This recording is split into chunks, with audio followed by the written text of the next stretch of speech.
मैं engineer Kaushal Kishore Singh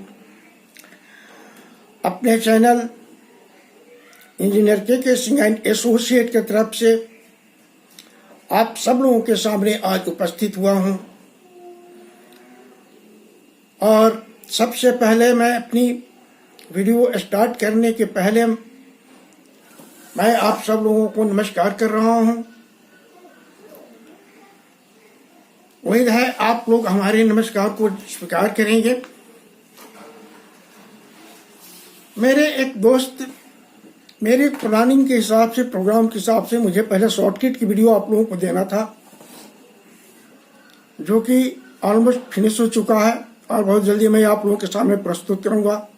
in the mean time मुझे mail के द्वारा एक कमेंट मिला जिसमें हमारे एक दोस्त ने रिक्वेस्ट किया कि सर, हम नए इंजीनियर हैं और हमारे यहाँ पाइप रूफिंग हो रहा है जिसके बारे में हमें कोई जानकारी नहीं है, तो थोड़ा पाइप रूफिंग के ऊपर कोई वीडियो दीजिए जिससे कि हम लोग इसमें कुछ जान सके और ताकि हमको काम करने में सुविधा हो।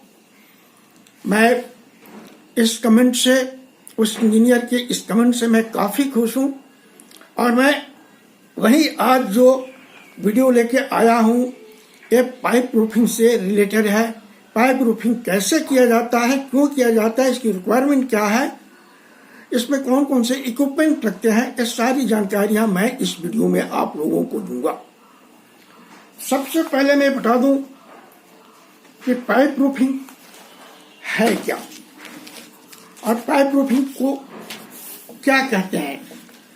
पाइप रूफिंग यानी जब टनल के अंदर में जब बहुत ही लूज स्ट्राटा आ जाता है, रॉक बहुत लूज रॉक रह जाता है और उसमें कोलैप्स होने लगता है टनल, किसी भी मेथड से जब उसको ओवरकम नहीं किया जा सकता है, उस समय पाइप रूफिंग दी जाती, पाइप रूफिंग का मेथड लगाया जाता है। पाइप रूफिंग कहने का मतलब कि पाइप से उसमें अम्ब्रेला टाइप का रूप बना दिया जाता है और बाद में उसको सीमेंट ग्राउंड से फिल करके छोड़ दिया जाता है। अब उसके बाद हम टनल को लेकर आगे बढ़ते हैं। जिस सिस्टम से ये पाइप रूफिंग किया जाता है उसको कहते हैं symmetric system of drilling in overburden. इस symmetric system of drilling in overburden इन जो है, इसका जो डेफिनेशन है वो मैं आप लोग बता रहा हूं। The symmetric system is a casing advancing method for drilling in overburden or in loose rock strata, as well as in all type of ground condition at any angle to the depth of 200 meter.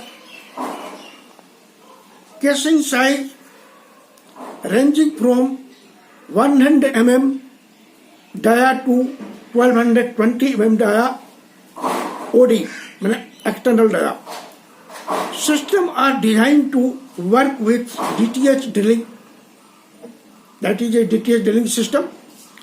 However, some smaller size are also available with top hammer drilling method.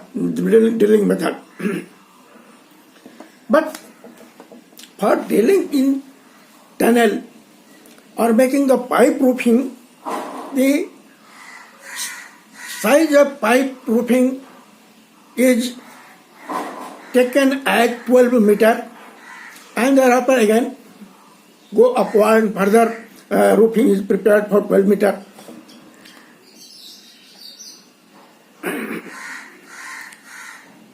For this, the casing size of casing is 114.3 mm OD outer dia and length of one casing is 3 meter. Similarly, for pipe roofing, length of one reach will be 12 meter. अब मैं इसको आपको हिंदी में बताऊं कि symmetric system casing के द्वारा drill करते हुए आगे बढ़ने का एक मेथड है जिसमें ड्रिल करने की जो कैपेसिटी जो डिजाइन किया गया है, ये 12 मीटर से लेकर 100 मीटर तक का ड्रिलिंग किया जा सकता है, जिसमें केसिंग का जो साइज है, केसिंग का जो डायमीटर है, वो डाया से लेकर के 1220 डाया तक का होता है। लेकिन मैं अपने वर्किंग लाइफ में इतना बड़ा होल नहीं किया हूँ, ना इतना बड़ा मैंने रूफिंग किया है। मैंने मैक्सिमम रूफिंग किया है 12 मीटर का, 12 मीटर का। तो इसमें जो हम रूफिंग बनाते हैं पाइप से, वो 3-3 मीटर का केसिंग होता है। केसिंग मतलब एक पाइप है, स्टील का पाइप है, जिसको सीमलेस स्टील पाइप कहते हैं। Seamless steel pipe special type steel से मैन्युफैक्चर किया जाता है और काफ़ी स्ट्रॉन्ग होता है। उसका टेंसाइल स्ट्रेंथ बहुत हाई होता है। मैं और डिटेल देने लगूँ तो वीडियो पर बहुत लंबा हो जाएगा, और अब ज़रूरत भी नहीं है। फील्ड में वर्किंग लोगों के लिए उसकी ज़रूरत नहीं है, वो डिजाइन वालों को चाहिए। तो उस पाइप के अंदर पाइप को ड्रिल करके और उसमें शेप में बनाया जाता है, रूफ का शेप दिया जाता है, अम्ब्रेला का शेप दिया जाता है, और फिर उसको 1-1 मीटर पर या 500 mm पर स्टील सपोर्ट खड़ा करते हुए आगे निकल जाते हैं। तो इसके लिए जो मेथड है, मैं वो बता दूं कि कैसे किया जाता है। मैं अभी आपको ये ब्लैक बोर्ड पर चलूं, इधर देखिए, ये एक टनल का सेक्शन है, हॉर्सफुल शेप सेक्शन है। ये रॉक मास है, और उसमें ये जो है टनल का सेक्शन है। आप जो देख रहे हैं, अभी मैंने जो बताया केसिंग, ये क्या लिखा है, 140 mm dia OD seamless pipe casing. यानी ये जो आप देख रहे हैं, ये जो छोटे छोटे राउंड जो दिखाई पड़ रहा है, ये पाइप है, यानी सीमलेस पाइप है। इस पाइप को रॉक बास में इंसर्ट कर दिया गया है। इंसर्ट करने के बाद ड्रिलिंग करते हुए इंसर्ट करने के बाद उसमें जब ये 3 मीटर का पाइप खत्म हो जाता है, फिर एक्सटेंशन उसको थ्रेडेड रहता है, एक दूसरे से उसको ज्वाइंट करके फिर आगे बढ़ते हैं। इस तरह से 3 पाइप हम लगाते हैं, तो 12 मीटर का, यानी 4-4 मीटर का एक पाइप होता है, और 4 मीटर लेंथ होता है। डाया होता है 114.3 mm ओडी एक्सटर्नल डायमीटर, और इस तरह से ये 12 मीटर का हम रिच लेंथ कवर करते हैं। ये 12 मीटर का लेंथ, एक पाइप जब 12 मीटर इंसर्ट हो जाता है रॉक मास के अंदर में, तब इसको क्या करते हैं, इसको सीमेंट ग्राउट से फिल कर देते हैं। सीमेंट ग्राउट से कंप्लीटली फिल करने के बाद 1:1 का सीमेंट ग्राउट लेते हैं या 1:2 का सीमेंट ग्राउट लेते हैं, वो इसमें फिल करके और फिर इसको बाहर से लॉक कर दिया जाता है। मैं आपको यही वीडियो में फिगर में भी दिखाऊंगा। इस तरह से इस सिस्टम से ये सारे पाइप स्किन टू स्किन एक दूसरे से सटे हुए, ये इस पेरीफेरी में, टनल के पेरीफेरी में इसको लगा इंसर्ट करके, और फिर इसको क्या करते हैं, इसको ग्राउट कर देते हैं। ग्राउट करके इतना करने के बाद फिर ये पाइप के नीचे ये स्टील सपोर्ट हम खड़ा करते हैं। स्टील रिब जो होता है टनल का, वो स्टील रिब खड़ा करते हैं। एट 500 mm डिस्टेंस पर इसको खड़ा किया जाता है। तो ये क्या होता है कि ये यहाँ अम्ब्रेला जो है, ये अम्ब्रेला ये एक रूफ बन जाता है पाइप का, और ऊपर से जो लूज आता है, ये लूज आते हैं, ये लूज नीचे नहीं आ पाता, इसी पर रेस्ट कर जाता है। बाद में क्या करते हैं कि इसको ग्राउट कर दिया जाता है, ग्राउटिंग कर दिया जाता है। तो ये एक जनरल आइडिया हमने दिया आपको। अब रहा कि इसको हम ड्रिलिंग करते कैसे हैं। इसको ड्रिलिंग करने के लिए बूमर, एटलस कप्को का बूमर काफी सुटेबल है। एटलस कप्को के बूमर की एक बूम में अगर L2C है 2 बूम हुआ, L3C होगा तो उसमें 3 बूम होगा। सपोज L2C है, तो उसमें जो एक बूम होगा उस बूम में एक कैचर नाम का इक्विपमेंट आता है। एक सिस्टम है, मैकेनिकल सिस्टम है, इक्विपमेंट है जिसका नाम है कैचर। उसको उसमें अटैच कर दिया जाता है, फिट कर देते हैं। फिट करने के बाद कैचर के अंदर से ये केसिंग को फिट करते हैं, उसमें आगे पीछे होते रहता है। और केसिंग को फिट करने से पहले, केसिंग को फिट करने के बाद एक एक्सटेंशन रॉड में एक पायलट बिट लगाते हैं जिसका डायमीटर 76 mm डाया होता है। और उस पायलट बिट के साथ में, पायलट बिट से पहले एक रीमर बिट होता है जिसका डाया 129 mm होता है।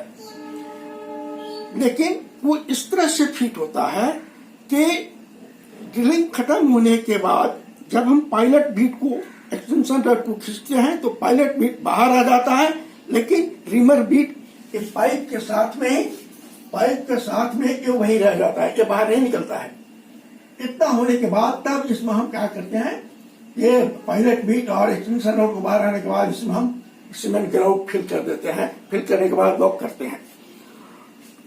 तो ये एक जनरल आइडिया मैंने दिया। अब इसका डिटेल डिस्कशन हम बताएं कि इसमें आप लोगों को ये क्यों करते हैं। मैंने पहले ही बताया कि जब टनल का सेक्शन, टनल का में बहुत ही लूज रॉक स्ट्राटा आ जाता है, बहुत ही लूज रॉक स्ट्राटा आ जाता है, टनल कोलैप्स करने लगता है और किसी मेथड से उसको रिपेयर नहीं कर पाते हैं, फोर पेलिंग फेल कर जाता है, तब इस मेथड को हम लगाते हैं। एक्चुअली ये खर्चीला मेथड है, एक्सपेंसिव है, मगर सक्सेस है। अब इसके लिए जो इक्विपमेंट चाहिए, सबसे पहले आपको बताएं कि इसमें एक रीमर बिट चाहिए जिसका डायमीटर 129 mm होता है, एक्सटर्नल आउटर डायमीटर डाया। और ये केसिंग पाइप, यानी केसिंग के जस्ट इन पोर्शन पर, अंदर में जो पोर्शन रहता है, जो फेस रहता है, वहां पर इसको फिट किया जाता है। लेकिन ध्यान देने की बात है कि जब ये केसिंग के आगे फिट होता है और उसके बाद पायलट बीट पहले लगाते हैं, पायलट बीट के साथ में इसको लगा के, और तब क्या करते हैं कि हम आगे बढ़ा देते हैं और पीछे से जो है केसिंग पाइप को, यानी सीमलेस पाइप को उस पायलट बीट के, अब जो एक्सटेंशन रॉड और पायलट बीट के उसमें घुसा करके आगे बढ़ा देते हैं। चला, जब उसको रीमर बीट के पास में चला जाता है पाइप, तब हम रोटेट करते हैं। एक्सटेंशन रॉड रोटेट होता है घूमर से और उसको आगे जो पायलट बीट होता है 76 mm का, वो होल्ड करते हुए आगे बढ़ता है। तो जब वो होल्ड करते हुए, रोटेट करते हुए आगे बढ़ता है तो उसके साथ ही रीमर बीट भी रोटेट होता है और रोटेट करते हुए 129 mm डाया का ड्रिल करते हुए आगे बढ़ जाता है। जैसे ही वो आगे बढ़ता है वैसे ही पाइप को पीछे से पुश किया जाता है, तो पाइप क्या होता है, आगे अपना जगह कवर कर लेता है। यहाँ सबसे बड़ी इंपॉर्टेंट बात है, बहुत लोग इसको समझने में भूल करते हैं कि जब हम ड्रिलिंग को, एक्सटेंशन रॉड को रोटेट कराते हैं तो सिर्फ एक्सटेंशन रॉड रोटेट होता है और पायलट बीट रोटेट होता है, उसके साथ साथ में रीमर बीट भी रोटेट होता है। तो रीमर बीट, लेकिन केसिंग जो है, सीमलेस पाइप है, वो रोटेट नहीं होता है, वो स्टिल रहता है। जैसे जैसे आगे बढ़ते जाता है पाइप को वैसे वैसे पीछे से प्रेस करके आगे करते जाते हैं। जब 3 मीटर का एक पाइप खत्म हुआ, 4 मीटर का एक पाइप खत्म हुआ, 3 मीटर या 4 मीटर का जो भी वजह खत्म हुआ, था दूसरा पाइप, उसमें जो एक एक्सटर्नल थ्रेड होता है और आगे वाले पाइप में इंटरनल थ्रेड होता है, उसमें उसको टाइट कर देते हैं। टाइट करने के बाद फिर रीमर बीट, एक्सटेंशन रॉड में एक्सटेंशन लगाते हुए रीमर बीट आगे बढ़ते जाता है और इसको ठेलते हुए, पुश करते हुए इस पाइप को भी आगे बढ़ाते हैं। इस प्रकार 12 मीटर का जब लेंथ कवर हो जाता है तब पायलट बीट को पुल करके पीछे कर लिया जाता है। लेकिन जो रीमर बीट पाइप के सीमलेस फर्स्ट सीमलेस पाइप के फ्रंट में लगा रहता है वो वहां का वही रह जाता है, वो बाहर नहीं आता है। और तब इसमें क्या करते हैं, सीमेंट ग्राउट 1:1 का या 1:2 का, ये एज पर डिपेंड अपॉन द डिजाइनर जो रिकमेंड करते हैं उसमें ग्राउट फिल कर देते हैं। ग्राउट फिल करने के बाद उसको लॉक कर देते हैं। एक पाइप का प्रोसेस पूरा होने के बाद फिर दूसरा पाइप क्या करते हैं, उसी तरह से तीसरा पाइप करते हैं। और ये पूरे टनल के पेरीफेरी में एक रूप तैयार कर देते हैं, अम्ब्रेला टाइप का रूप तैयार हो जाता है। और जब एक अम्ब्रेला 12 मीटर का एक अम्ब्रेला तैयार हो जाता है तो हम क्या नाम स्पेसिंग पर। हाँ दोस्तों देखिए, ये बूमर है और बूमर का ये एक बूम है जिसके साइड जिस बूम के साथ में ये आपको कैचर फिट किया गया है। एक कैचर है, यहाँ पर कैचर इक्विपमेंट यहाँ फिट किया गया है। कैचर के साथ में एक केसिंग पाइप वो उसके अंदर से यानी वो कैच कर लेता है और उसके अंदर से उसको आगे बढ़ाते हैं और यहाँ से प्रेशर देते हैं तो ये आगे बढ़ता है। अब इसके साथ ही इसमें एक्सटेंशन रड के साथ में पायलट बीट जो होता है इसी के अंदर से जाता है आगे, और पायलट बीट के साथ में जो रीमर बीट होता है वो पहले ही इसको हम यहाँ फिट करके तब उसके बाद में इसको करते हैं। पहले पायलट बीट के साथ में रीमर बीट फिट करके आगे बढ़ा, उसके बाद इस केसिंग को उसमें ऊपर से पीछे से उस पर केसिंग को फिट करते हैं। और उसके बाद जब ड्रिलिंग होता है तो ड्रिलिंग होने के समय पायलट बीट रोटेट करता है, साथ में वो 76 mm डाया का होल्ड करता है। उसके पीछे लगा हुआ जो रीमर बीट है वो भी रोटेट करता है और वो आगे बढ़ते जाता है 129 mm डाया का ड्रिलिंग करते हुए। तो ये 140 mm डाया का जो सीमलेस पाइप है ये बड़े आराम से पुश करके आगे बढ़ते जाता है। देखिए आप लोगों को दिखाई पड़ेगा ये आगे इस रीच में आपको पाइप प्रूफिंग हो रहा है। ये कोलैप्स पोर्शन है टनल का जो काफी किसी भी फोरपोलिंग मेथड जहां फेल हो चुका था वहां पर इसका यूज किया जा रहा है। और ये देखिए जो पाइप प्रूफिंग पहले हो चुका है ये पाइप लगा हुआ है इस तरह से। पाइप इसका देखिए ग्राउटिंग करने के बाद पाइप फिट होने के बाद ग्राउट कर देते हैं, ग्राउट करने के बाद इसको लॉक कर देते हैं। लॉक किया हुआ है। जैसे ही एक पाइप का फुल लेंथ फिट हो जाता है, इंस्टॉल हो जाता है, वैसे ही इसको ग्राउट कर देते हैं। ग्राउट करने के साथ ही इसको क्या करते हैं, इसको लॉक कर देते हैं। स्टील का लॉकर से लॉक कर देते हैं ताकि ग्राउट बाहर नहीं निकले। फिर दूसरा करते हैं। इस तरह से एक पेरीफेरी पूरा करने के बाद क्या करते हैं कि ये एक स्टील सपोर्ट खड़ा किया जाता है। अब स्टील सपोर्ट को खड़ा करने के बाद तब दूसरा स्टील सपोर्ट 500 mm स्पेसिंग पर भी खड़ा किया हुआ है उसको भी इंस्टॉल करते हैं। धीरे धीरे इंस्टॉल करते यहाँ पर जो मलबा है मलबा को हटाते जाते हैं और ये पाइप को ये स्टील सपोर्ट को हम फिट एरेक्ट करते जाते हैं। यानी यहाँ पर जो मक रहता है मक को हटाते जाते हैं और ये जैसे एक स्टील सपोर्ट को एरेक्ट करने के लिए हमने जगह बनाया, वहां से मक को हटाया। जैसे ही इसका इरेक्शन खत्म हुआ फिर दूसरे को इरेक्शन करने के लिए यहाँ से मक को हटा दिया गया। अब फिर इसको इरेक्ट करते हैं।